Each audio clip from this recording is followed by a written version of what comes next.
Bank of India mobile బ్యాంకింగ్లో UPI ఎలా registration చేసుకోవాలి ఇప్పుడు మనం తెలుసుకుందాం.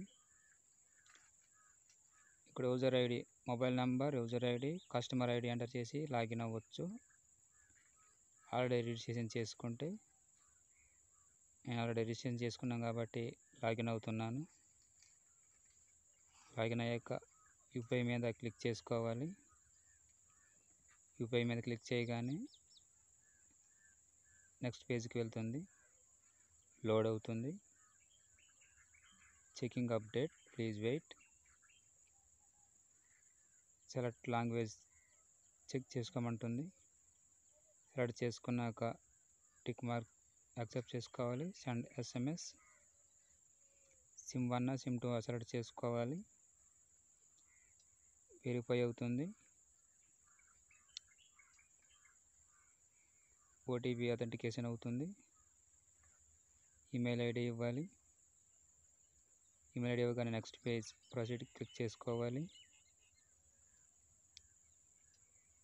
సెట్ అప్లికేషన్ పిన్ క్రియేట్ చేసుకోమంటుంది. పిన్ నెంబర్ క్రియేట్ చేసుకున్నాక సబ్మిట్ చేసుకోవాలి. సబ్మిట్ మీద క్లిక్ చేయగానే congratulations, successfully register on Bank of India UPI application మనకి ఇక్కడ వచ్చింది. నెక్స్ట్ పేజ్లో ఎంటర్ పిన్ ఎంటర్ చేసుకోవాలి. ఇందాక క్రియేట్ చేసుకున్న పిన్ నెంబర్ ఎంటర్ చేసుకోగానే ఆటోమేటిక్గా లాగిన్ అవుతుంది. లాగిన్ అయ్యాక Bank of India UPI interface ఎలా ఉంటుంది, పైకి స్క్రోల్ చేయగానే manage UPI ID, set UPI PIN ఉంది, ఇక్కడ క్లిక్ చేసుకోవాలి. యూపీఐ ఐడి క్రియేట్ చేసుకోవాలి. యూపీఐ అడ్రస్ ఎంటర్ చేసుకోగానే నెక్స్ట్ బ్యాంక్ నేమ్ సెలెక్ట్ చేసుకోవాలి. Bank of India UPI ID create చేస్తున్నాం కాబట్టి Bank of India bank name select చేసుకోవాలి. బ్యాంక్ నేమ్ సెలెక్ట్ చేసుకోగానే మనకి ఇలాగా నేమ్తో సహా అకౌంట్ నెంబర్ లింక్ అవుతుంది. లింక్ అవగానే ప్రొసీడ్ మీద క్లిక్ చేసుకోవాలి.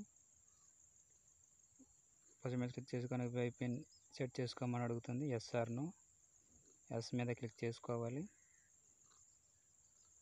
ఎంటర్ యూపీఐ పిన్ ఓన్లీ అడుగుతుంది. ఓకే మీద క్లిక్ చేసుకోవాలి. Enter last 6 digit debit card number అడుగుతుంది. ఎక్స్పైరీ డేట్ ఎంటర్ చేయగానే ఓటీపీ వస్తుంది. ఓటీపీ ఎంటర్ చేసుకోగానే పిన్ నెంబర్ సెట్ చేసుకోమంటుంది. 2 times పిన్ నెంబర్ ఎంటర్ చేసుకున్నాక పిన్ నెంబర్ సక్సెస్ఫుల్ అవుతుంది.